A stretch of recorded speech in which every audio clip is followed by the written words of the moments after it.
Yes, good morning at naku, grabe yung bagyo at kagabi. Sigurado akong marami ang ano na naman ngayon, nahihirapan. So sa gobyerno natin, kilos-kilos. Maraming nangangailangan ng tulong ngayon na tigil muna yung politika, tulungan natin yung mga taong nakasalanta ng bagyo. Anyway, gusto ko lang i-address yung sumasabi na wala daw akong utang na loob sa Itbulaga. Unang-una, kinuha ko ng Itbulaga noon. Konsyal na ako noon. Marami akong trabaho noon. Ang dami ko ang pinagpalit dahil sa Itbulaga yan. Dahil Lunes hanggang Sabado, Itbulaga ako. Linggo, kasama ko lagi si Vic, tsaka si Tito, nag-golf. So, 7 times a week for 12 years yun na nag-golf kami at na nag-Itbulaga ako. Kumbaga buong oras ko binigay ko sa kanila. Yan ang pagmamahal ko sa Bulagaan nun. Pangalawa, meron naman tayong tinulong dyan sa kanila bigyan ko yung sample. Minsan kinausap ako ni Bossing Vic Soto, ang sabi sa akin, tulungan mo naman yung yung kapatid kong si Bal Soto. Sabi ko, bakit? Walang trabaho nasa TESDA lang siya. Gusto ko na siyang umalis sa TESDA kasi puro pambababae ang inaatupag doon sa TESDA. Sabi ko, anong gusto mo? Gawin mo namang konsihal. Pa-vice mayor kasi ako noon 2004. Ang takbo ko vice mayor. Sabi ko, tatry ko pero hindi ko maipangako. Di pinaglaban ko sa partido kasi siyempre vice mayor naman ako. I think I'm entitled to one candidate for each district naman. Ayaw nila si Bal Soto dahil wala daw sa survey. Natawa ako nun sabi ko. Talagang wala sa survey yan Wala naman may alam na tatakbo siya. Bigyan niya ako ng 3 buwan. Tulungan ko yung tao para lumabas sa survey. So, yun ang pinagkasundoan namin. Anyway, sa makatuwid, at the end, naipasok ko si Bal Soto sa ticket bilang konsihal. So, sinabi ko kay Bossing, okay na, sipag na lang yan si Bal ang kailangan, tsaka siguro bababa ka ng ilang beses kasi siyempre hanapin ka ng tao, kapatid mo yan panganay kasi si Bal sa kanila, si Vic yung bunso. Ganun niya kamahal yung kuya niyang yun kasi nga ayaw niya yung nagtatesda na lang ng bababae, gusto niya may parang permanenteng trabaho. So, fast forward, nanalo akong vice mayor, nanalo si Bal Soto na konsihal. Natapos niya yung 9 years niya. Pinasa niya sa anak niya, si Wahoo. At ngayon yata, kung di ako nagkakamali, asawa naman ni Wahoo. So, yung sasabi, wala utang na loob sa Itbulaga at saka mga Soto. Teka muna. Hindi naman totoo yan. Pag kailangan nila yung tulong ko, actually marami akong kwento dyan, yung mga kailangan ng tulong ko. Hindi lang kasi ako nagkikwento Pero katulad yan, pakiusap sa akin ni Vic Soto, tinulungan ko ang kapatid niya, ginawa akong konsihal. Hanggang ngayon, napapakinabangan pa nila dahil yung daughter-in-law niya, ni Bal ang konsihal. So, ang point ko, nagsasabi na wala akong utang na loob sa Itbulaga. Unang-una, nagtrabaho ako ng gusto dyan. Di naman ako pasweldoan dyan na walang ginagawa. Number 2, sa personal na buhay, magkaibigan kami ni Vic, magkaibigan kami ng mga Soto, tinulungan ko rin naman sila. Ayan, kinuwento ko sa inyo, tinulungan ko si Bal magkaroon ng trabaho, naging konsihal. Kaya marami nga kami pinagsamahan yan, nagtulungan kami yan. Kaya hindi totoo yung wala akong utang na loob. It's a give and take relationship. They help me, I help them. Ganun lang yun. Kaya lang, sad kasi dahil sa nangyayari ngayon, hindi na kami friends. Pero, the memories will be there. Alaala na lang yun. Fun memories while in Itbulaga. So, sa inyong lahat, mag-iingat kayo.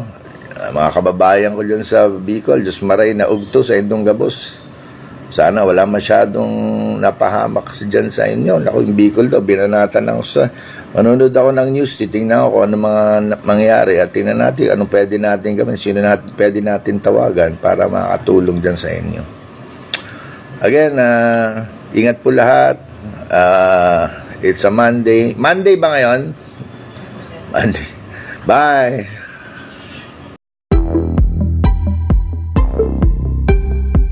Good evening. At lagi kayong mag-iingat. Ready na yung mga pang brown out nyo at baka mag brown out. Malakas po ang hangin, malakas ang ulan at hindi ko alam kung nasaan ang bagyo ngayon. Samantala may paririnig akong kanta sa inyo. Ito.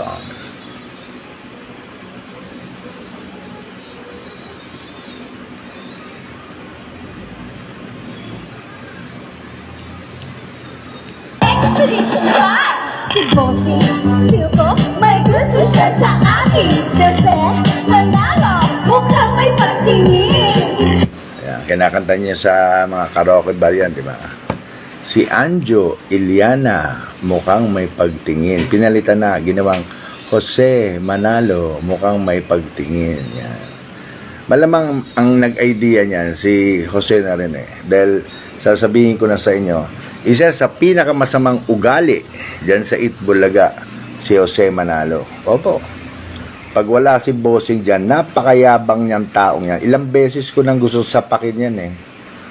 Siyempre, nagtatrabaho tayo. Cool. Napakayabang niya. Tsaka may atraso sa akin yan. Yang si Jose Manalo. Ito na, for the first time, at aaminin ko sa inyo. Nung ako po ay hiwalay sa aking asawa, nagkaroon po ako ng girlfriend at minahal ko naman siya. Sa katunayan nag-live-in kami ng almost 1 year. Hindi naman maiwasan na nagkatampuhan, yan. Nagkakaroon kayo ng LQ. Yung girlfriend kong yan ay, dancer ng Itbulaga. Kasi gusto ko yung mababait, gusto ko yung hindi mayaman, gusto ko yung masipag, yan naging girlfriend ko yan. Mamaya i-reveal ko yung pangalan. Minsan, nag-LQ kami, ay nagsumbong sa akin, yung girlfriend ko, sabi sa akin na, kasi medyo parang umiiyak siya nun eh. Pinagalitan daw siya ni Jose Manalo. Ang sabing ganon, bakit ka kumakabit sa may asawa? May asawa na yun. Hiwalay mo yan si Anjo, may asawa na yan. Hiwalay na nga ako, di ba? Pero sinabi ni Jose Manalo dun sa babae, hiwalay mo na yan. May asawa na yan, pinagalitan. So, medyo nag-iiyak yung girlfriend ko. So, ang ending, nung medyo naghiwalay kami, ang ending, etong Jose Manalo, inahas pala ako. Kaya pala niya ginawa yun. Oo, ngayon asawa na niya, si Mergin Maranan. Yan. Girlfriend ko yan, 1 taon. Ano kami niyan, okay kami niyan, wala kaming problema masyado niyan. Ang ko lang, ahas talaga tong Jose Manalong to eh. Biro mo, nagkakaso na sila nung asawa niya dati.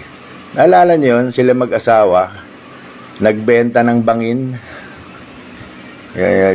Sumalangit na yung kanyang asawa. Alam ko pumanaw na yun. Pero naalala nyo, may kaso yan. Iiyak-iyak pa yan si Jose Manalo nun dahil may iyak yan eh. Kasi kukulong na siya. Di ba? Mag-asawa, nagbenta ng bangin. Bangin. Walang lupa, bangin. Yan. May kaso yan nun eh.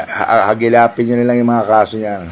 Kaya yan si Jose Manalo, napakawalang yan tao yan dyan. Isa yan sa sindikato na laging bumubulong kung sinong sisiraan at sinong tatanggalin.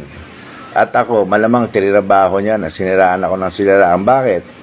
Eh, siyempre, di hamak naman na mas may itsura naman ako kaysa sa kanya. Eh, sa kanta lang eh, si Anjo Iliana, mukhang may pagtingin. Pinalitan. Malamang idea niya yan. Si Jose Manalo, mukhang may, ang layo, di ba? Ang pangit. Kasing pangit ng ano niya, ugali, tsaka ng... Anyway, naalala ko lang, naikwento ko lang sa inyo, isa yan sa sindikato yan, yung sa Manalo. Kita nyo, wala makatrabaho sa labas niya kasi may masama ugali eh. At yan, happy naman ako sa kanila kung happy sila na nagsasama sila at may mga anak na. Ito naman pass na to nakaraan na to. Ano lang ako sa kanta, natawa lang ako. Talagang no, yung papalitan pa yung kanta para lang maasar ako. Hindi naman ako naasar, natatawa ako. Pero paring Joey, paring Vic, habang kinakanta na iba na yung lyrics, hindi na si Anjo Iliana may pagtingin. Napansin ko, tawa kayo ng tawa, Joey. Paring Joey, paring Vic, okay lang sa akin tumawa kayo. Basta hanggang tawa lang huwag nyo kong sisiraan alam nyo na. Parang Joey. Parang Vic. Okay, so it's alright. Ganyan talaga ang buhay. At least once naging original ako sa kantang lyrics. So, kay Margin, hello. Nasa akin pa rin yung mga letters mo. Tinago ko pa rin hanggang ngayon. So, magandang gabi and good night everybody.